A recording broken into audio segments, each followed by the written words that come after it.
Hi friends, this Rafi. Welcome to my channel. ఈరోజు Nifty bank Nifty యొక్క support and resistance level identify చేసే ప్రయత్నం చేద్దాం ఫ్రెండ్స్. చూడండి ఫ్రెండ్స్, నిఫ్టీ క్లోజింగ్ ప్రైస్ వచ్చి మనకి 23,783 పాయింట్స్ దగ్గర అయితే నిఫ్టీ క్లోజ్ అవడం జరిగింది. సో నిఫ్టీలో ఆల్రెడీ మనకి సపోర్ట్ లెవెల్ చెప్పాను, రెసిస్టెన్స్ లెవెల్ చెప్పాను.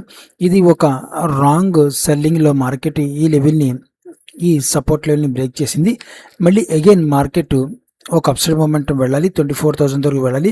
24,000 రెసిస్టెన్స్ జోన్ ఉంది. ఈ 24,000 నుంచి బ్రేక్ అయితే మాత్రం 24,150 మనకి లెవెల్ దగ్గర ఒక స్ట్రాంగ్ రెసిస్టెన్స్, ఈ రెండు మధ్యలో మాత్రం అంటే 24,000 నుంచి 24,200 వరకు మనకి ఒక రెసిస్టెన్స్ జోన్ అయితే ఏర్పాటు చేసుకుంది నిఫ్టీ అనమాట.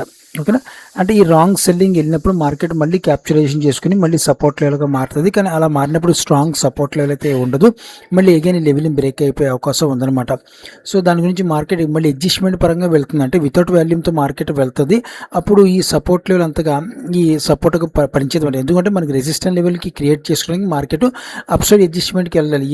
అడ్జస్ట్మెంట్కి ఎప్పుడైతే వెళ్తుందో మార్కెట్ అక్కడ నుంచి సెల్లింగ్ ప్రెజర్ వస్తుంది. ఆ సెల్లింగ్ ప్రెజర్ వచ్చినప్పుడు అక్కడ రెసిస్టెన్స్ జోన్ స్ట్రాంగ్ వాల్యూమ్ ఏర్పాటు చేసుకుంటుంది. అక్కడ స్ట్రాంగ్ వాల్యూమ్ ఎప్పుడైతే రెసిస్టెన్స్ జోన్ ఏర్పాటు చేసుకుందో సపోర్ట్ లెవెల్ వాల్యూమ్ ఇక్కడ చాలా వీక్నెస్ అయితే క్రియేట్ అయిపోద్ది అనమాట.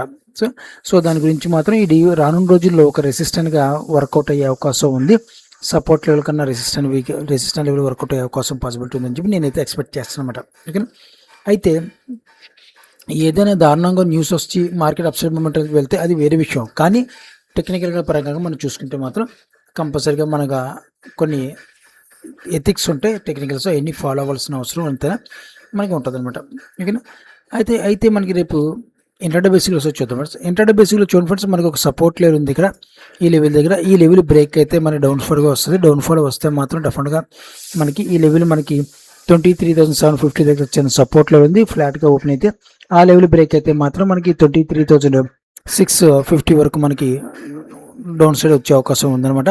ఒకవేళ ఈ సపోర్ట్ లెవెల్, ఈ రెసిస్టెన్స్ లెవెల్ కొద్దిగా బ్రేక్ అయితే మనకి డెఫినెట్గా మార్కెట్ మళ్ళీ 23,850 ఫస్ట్ టార్గెట్, 24,000 సెకండ్ టార్గెట్ మనం పెట్టుకోవడం జరుగుతుంది. ఓకేనా, గ్యాప్ అప్ ఓపెన్ అయినా సరే పుట్ ఆప్షన్కి ట్రై చేస్తాను ఫ్రెండ్స్. ఒకవేళ గ్యాప్ డౌన్ ఓపెన్ అయితే మార్కెట్ ఎంతవరకు గ్యాప్ డౌన్ ఓపెన్ అయిందో చూసుకోవాలి. గ్యాప్ డౌన్ ఓపెన్ అయితే మాత్రం 23,600 నుంచి మనం 20,700 వరకు గ్యాప్ డౌన్ ఓపెన్ అయ్యే అవకాశం ఉంది. అలా ఓపెన్ అయితే మాత్రం డెఫినెట్గా మన కాల్ ఆప్షన్కి నేను ట్రై చేస్తాను అనమాట. ఓకే, ఫ్లాట్గా ఓపెన్ అయితే వెయిట్ అని వచ్చేద్దాం ఫ్రెండ్స్. సో ఇది ఫ్రెండ్స్ నిఫ్టీకి నా యొక్క వ్యూ అయితే రకంగా ఉంది. ఇప్పుడు ఒకసారి బ్యాంక్ నిఫ్టీ ఒకసారి చూద్దాం ఫ్రెండ్స్. బ్యాంక్ నిఫ్టీ చూడండి ఫ్రెండ్స్, బ్యాంక్ నిఫ్టీ 56,755 పాయింట్స్ దగ్గర బ్యాంక్ నిఫ్టీ క్లోజ్ అవడం జరిగింది.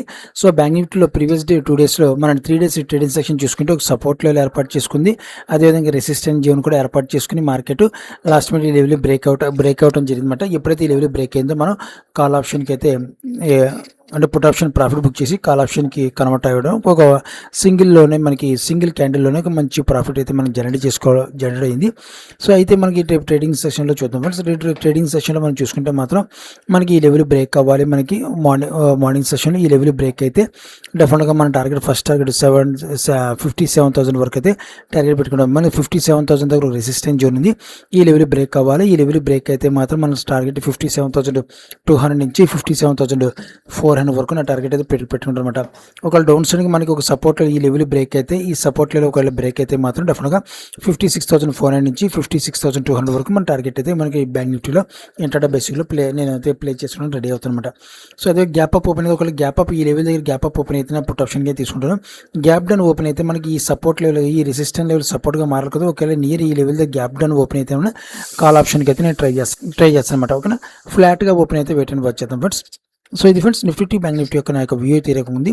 మీరు కూడా ఆప్షన్లో ట్రేడ్ చేసి వెళ్తే నాకు జాగ్రత్త ట్రేడర్స్ ఆశిస్తున్నాం. నా వీడియో వాచ్ చేసిన thank you friends, thank you very much.